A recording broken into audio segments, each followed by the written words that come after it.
السلام علیکم هموطنان عزیز، برادران و خواهران و آنهایی که از وطن ما به حیث مهاجر چه در سفرهای روسیه هستید و چه در سفرهای اروپا، نصیحت ما برای شما این است که در هر جایی که باشید، در هر مکان و زمانی که باشید، اگر به شرط برای کار کردن و برای نفقه رزق و روزی فرزنداتون رفته باشید، باکی ندارد برید کار کنید، زندگیتون خوب کنید، بازگشت به وطن بیایید، نزد زن و فرزند و پدر و مادراتون. لیکن امروزها میبینیم یا میشنویم که اکثر جوانای ما به طرفهای مملکت‌های اروپا رفتن، در هر خیل گروه ها و در هر خیل رویه ها خودشون را شامل کردن، از جمله گروه 24 کردن، 25 کردن. بیرون از کشور، بیرون از مرز کشور، طریق رسانه ها چقدر سخنهای ناخوب، چقدر سخنهای نامطلوب، چقدر سخنهای زشت نسبت به این وطن و به این ملت و دولت صرف می نمایند، سخن می گویند. از دور ایستادن و وطن را سنگ زدن، از دور ایستادن و وطن را تحقیر کردن، از دور ایستادن و ملت و دولت را تحقیر کردن، سرزنش کردن، این عین بی‌ادبی است و عین بی‌کمالی است و عین نامردی است. نصیحت من برای جوانایی که در اروپا رفتن، از اونجا خودشان را حیف کردن، از اونجا خودشان را مسخره کرده شدن، شرمنده کرده شدن، به این است که همیشه برادر که برادرها بس است اکنون دیگر در غریبی ها گشتن، بس است دیگر در منطقه های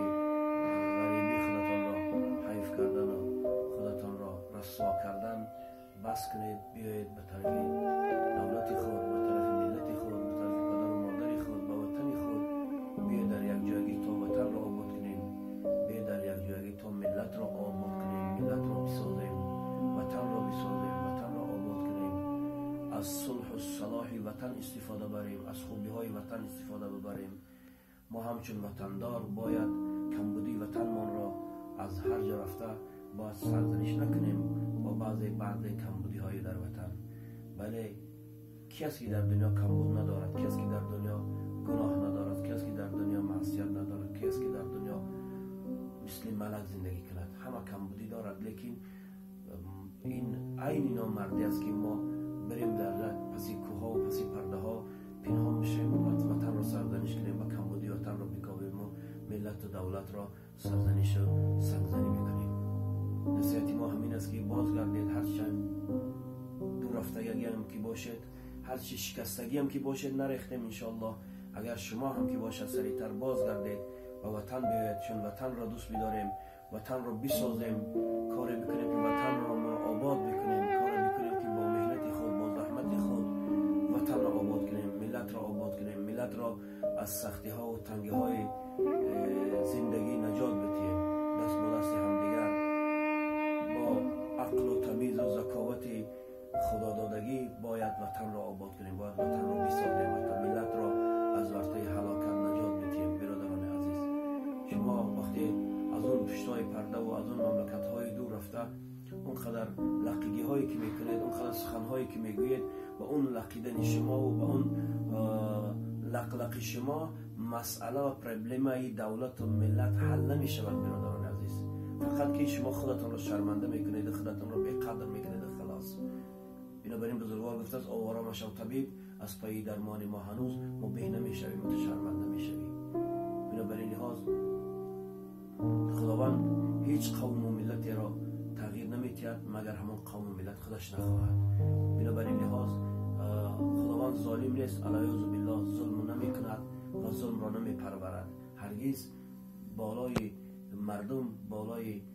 ملت مسلمان، ملت بیچاره مسلم، ملت کمبغل باید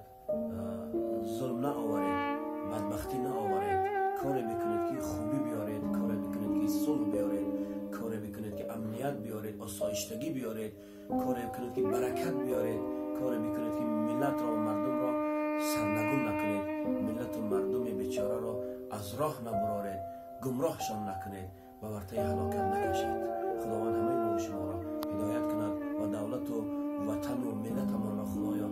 استوار نگه بدارد و صلحی که در ما شده است همچنین صلح را صلح امانت نگه بدارد و تنجی و امانی ملت و دولتمان و وطنمان را خدا مستدام بکند و پروردگار آنهایی که برای این تنجی، آنهایی که برای آسایشتگی، آنهایی که برای خوبی